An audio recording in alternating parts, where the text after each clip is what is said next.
Some things in life just stick with you. The things you always wanted but never had the chance to own. For me, this phone was one of them. I spent years admiring it, wishing I could hold one, use one, call it mine. And now, 13 years later, I finally have it. So today, I'm not just restoring a phone. I'm bringing back something I've waited over a decade to experience for myself. This is the Samsung Galaxy Note 2. And while on the outside it may look nice, there was just one problem. It didn't work. Water damage had taken its toll, leaving it lifeless. But if I've learned anything from restoring old tech, it's that sometimes things do deserve a second chance.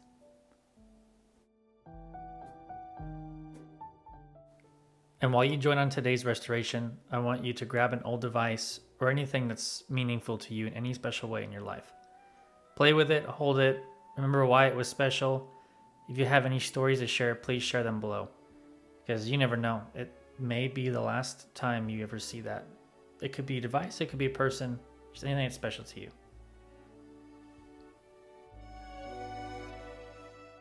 And before we get started here in a second, I did want to go ahead and say thank you everybody for watching these videos. All your nice comments, everything has really been a big help and inspiration to me to keep going on these videos. So thank you. I also wanted to point out that I will be doing a live stream. I have more info on that at the end of this video. So if you want to watch that, stay tuned to the end. So in this video, I am doing something a little bit different on this intro. I am actually starting out I'm not taking the device apart. I'm actually going to assemble the new screen. Similar to that Galaxy S3 video I did, I'm doing the screen, home button, frame, everything is separate. So that's why you're going to see me here actually start the video out this way. If you want to skip this part, you can go right down to the teardown. And I do want to apologize. Some of these parts of this video are a little bit overexposed. I realized that, of course, after I shot it. And then I can't really go back. I can't like take the device apart because everything looks fine on the camera. It's just when I get on the phone, then it looks different. So I do want to apologize for that. We'll be getting studio set up here soon. So this is a screen that I got. This screen was actually a refurbished screen and pretty badly. I actually bought one for the gray phone as well, but they sold it as black. Even though they sold it as gray, but it came black. I had to return that one. And just the overall quality was not good at all. It's the screen, like the inner screen is a little bit crooked on the inside. It also has like the back of it doesn't have any like that new shielding on it. It was just poorly done. You can tell the difference between that and an original one. From there, you can see now I'm putting on the new, these are the new touch buttons at the bottom that light up. But I did want to go ahead and talk about my story about this phone. So the Galaxy Note 2 for me was a phone I've always wanted. I've been waiting 13 years to have it. I got it sitting here right next to me, and yeah, I just can't believe it's been 13 years. I remember watching videos of this phone on my Galaxy S3 at the time. I was blown away. Like, oh, Galaxy S3's phone, and also I thought the phone was huge. Well, now actually it's very wide. It's still a very wide phone. I also remember at the time this phone had the best battery life, and it was just the coolest phone. For me, it was the coolest phone you can possibly get. So as you see here, I'm pretty much finishing this off. I'm just putting this new screen on the frame. This is a new frame. Everything's new technically. It's just the screen is actually a refurbished screen. So refurbished means it's an original display, like LCD, OLED underneath it, but the glass has been repaired. Basically replaced. And that's where you can lose a lot of quality. And that's really where this device, for me, wasn't 100% happy with it.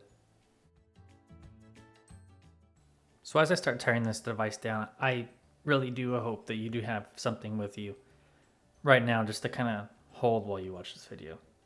It is something special with these old devices. Even, yes, it's 13 years old. It's old now.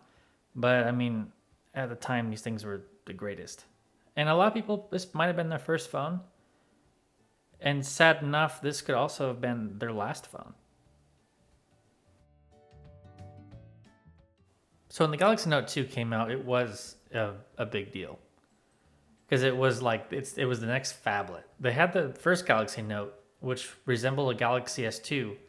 Then the S3 came out, and then the Note 2 came out after the S3, so it did kind of resemble the S3. They kind of went after a few months or so. Samsung flagship S series would release, and then it would be the next Note. So the Galaxy S4 came out, and then the Note 3 came out. And Note 3 kind of looked like an S4, but it did start to separate itself a little bit from the S line. But these were known as just giant phones. Like these are huge. 5.5-inch screen on this one, 5.5 inches. Nowadays, my iPhone 16 Pro Max is a 6.9-inch screen, and it's like that's crazy to think about. I remember having my Galaxy S3 and be like, "Oh, this phone is huge," because the iPhones at the time, I'm just talking about like the 4S, the 5, and those can fit in the screen of these Samsungs. So shifting attention to a little bit about what's going on right now. This is the original motherboard. This is after I tried fixing it.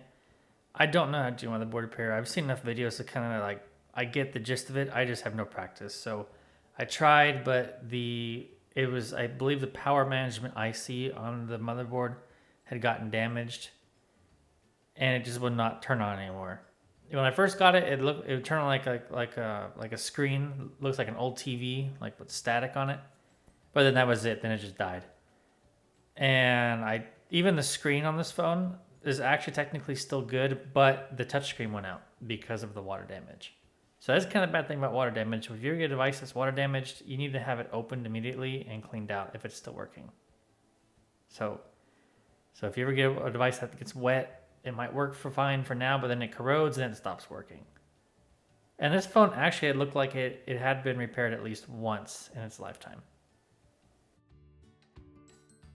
Also, just a big shout out to these phones in general back then. They were super easy to repair. Like, if you had the frame and everything for the screen already assembled, like Samsung would sell it, it takes minutes to do a screen repair, and it's super easy. You can see everything's built like Jerry Gary saying, everything says like little Legos. So it is very easy to open the phone up, disconnect, repair what you need, and then put it back together. The only thing technically that would be hard to repair on this device is the touch buttons and the home button. It's a physical button on the bottom. You'd have to take the screen out to get to that flex, and you have a very high risk of damaging that screen. And this is that camera on the Note 2. It is actually the exact same one as the Galaxy S3. Like, it's the exact same part number, same everything. It's you can take it out of one device and put it in the other device. So their camera system is identical from the Note 2 to the Galaxy S3, which is rare to see. Most devices nowadays, there's no cross compatibility between models of phones. And this here is the front camera and proximity sensor modules. The front camera is the same as the S3, but it is different shaped basically. So it's not, you can't like put that one into an S3. While it is in theory the exact same camera. So I mean, camera wise, these things they're identical.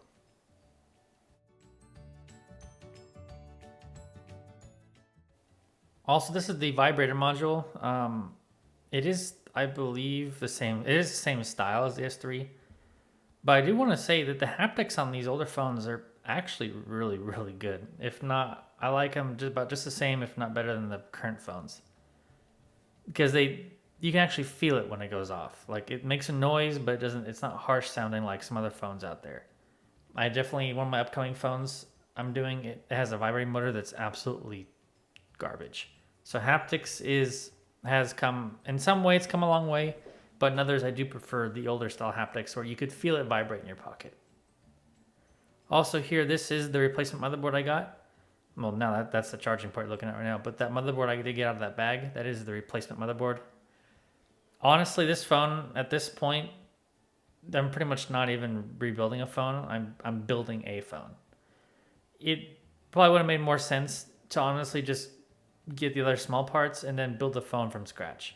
And that's pretty much what I did. I built a phone from scratch, minus the cameras, proximity sensor, and that speaker. That's really the only thing that got carried over from the old frame and the vibrating motor.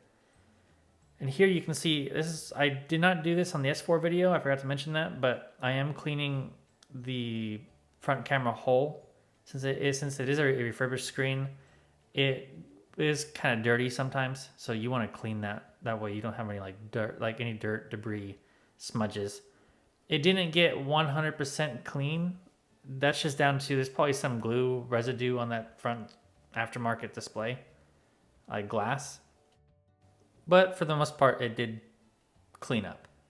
I do recommend that. A lot of places, when they repair devices, they don't do that at all. And then that's when you have dust and you can kind of see debris after a while. It kind of bugs me. It's not professional. I like doing things the correct way, making sure I take my time, even with my business. I'm taking my time repairing each device, making sure I do it right. iPhones, making sure I'm doing that new adhesive for the screen, making sure everything is done correctly, clean, and all the screws are put back in the right place, or make sure the screws are put back. A lot of places don't even put the screws back. I can't tell you how many times I get devices in that are missing screws, missing parts. Just be very careful when you take your devices. And actually the sad part is you can take your phone to a place that has 4 or 5 stars and whatnot, like reviews. But you don't know how the repair was done internally. All you see on the outside is that my phone was damaged, now it's not. Or my phone wasn't working, now it's working. So they must have done it correctly. That's definitely not the case. Maybe in the future I'll release some videos explaining that into in more in depth, more detail. But repairing a device is a lot more than just replacing parts and slapping it back together. You definitely need to have some care and thought into every single device that you repair. And a lot of places don't. They care more about money than doing the jobs correctly.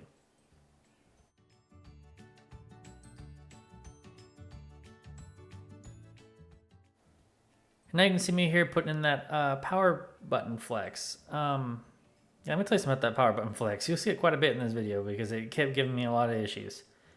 So here's the frame of the device. I actually ordered a new replacement one that was supposed to be compatible with this frame. So on Samsung devices, each carrier, United States model, international model, they're actually, back then, used to be completely different. Like down to the design of the frames and everything internally. So instead of trying to find a new one, because at the time I was building this phone, repairing it, I couldn't find a new replacement. I can find a bunch of used ones. So I tried modifying it. I have a little Dremel. I tried to Dremel it out to make it work, and it just did not work. So I had to use the old cracked frame. And that just goes to show on these old devices, they're getting extremely hard to get parts for. So if you have one, I actually have a lot of comments from people saying, hey, I want to repair my device someday. And I'm like, you need to repair it not someday, you need to do it now, but while you can at least get parts for them. If you wait and wait and wait, one day you won't be able to get any parts for them, or it'll be extremely difficult. Even just these phones is getting difficult to find parts for.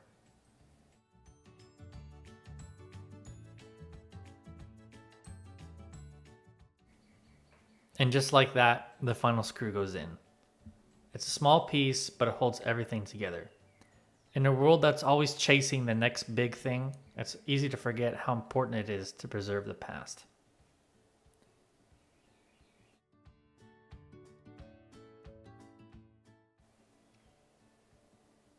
Now that the phone's pretty much all wrapped up, time to put everything back together. Luckily on these phones it's super easy.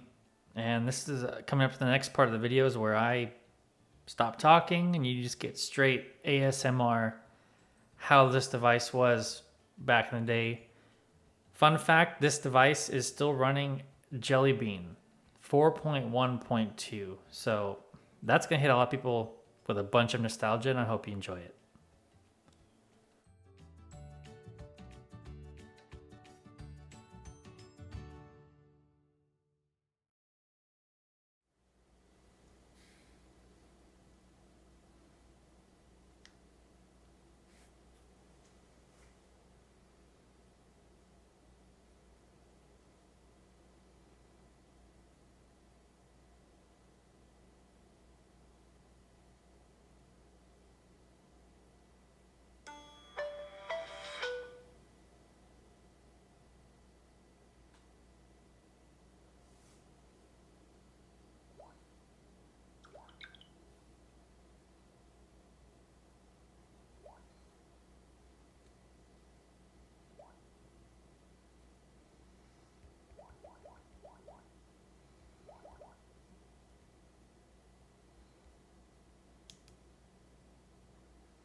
And just like that, it's time to start wrapping up this video.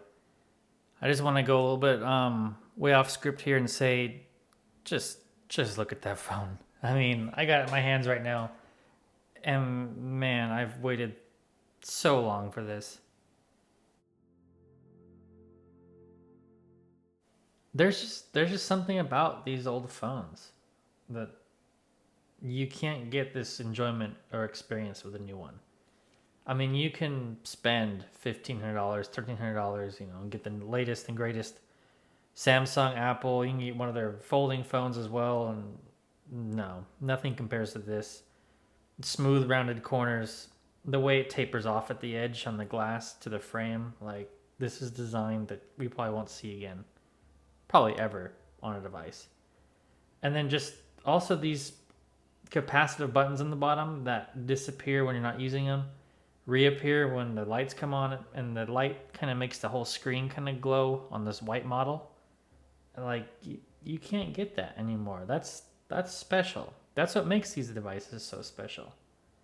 Sure, you can't use them anymore, really. They probably won't get cell service. You can't download apps unless you're rooting them, but that's really not the point. The point is to remember these devices, cherish them, bring them back to life, keep them as a collection. Maybe show these to your kids, maybe show them to their grandkids, like your grandkids. Keep a little collection. This is important history in the technology world for me. I just love these old phones, and phones in general, but I just love these old ones. Something about them is just so special. And as you can see here, just going around the menus and stuff, like this thing still flies. Like honestly, for me, it's not slow. I've used newer phones that are slower than this. The only funny thing I saw might have been a result of the actual refurbished screen was that the S Pen I was hovering over the screen, but it was acting like I was touching it. So it did kind of ruin my intro because I had a wholly different intro planned for this, but I was not able to do the intro because of that. But no big deal. Still, just love these devices. Bringing this phone back to life wasn't just about fixing an old device. It was about finally experiencing something I had waited 13 years for. It's proof that sometimes the thing we wanted most in the past still have a place in our lives today. And thank you for watching, and see you in the next video.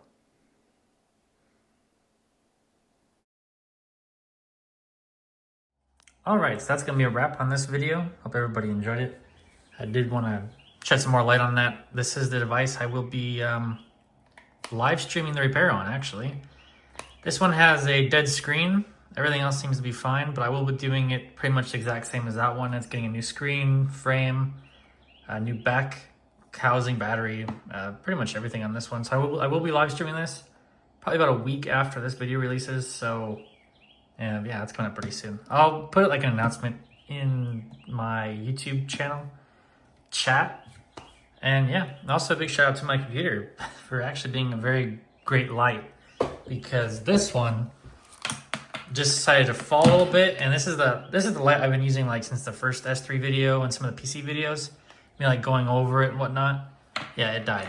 So it only turns on blue. So I need to get a new light for the next videos. That's kind of why the last video as well, the lighting wasn't as cool as the S3, the S4 video. But yeah, also there's a little secret in this video as well about the next device I will be restoring. This is going to be the last Samsung device I restore for at least a little while, because I think I've done 3 of them is enough for now. I'm not gonna do just Samsung, but yeah, thank you for watching, and see you soon on that live stream.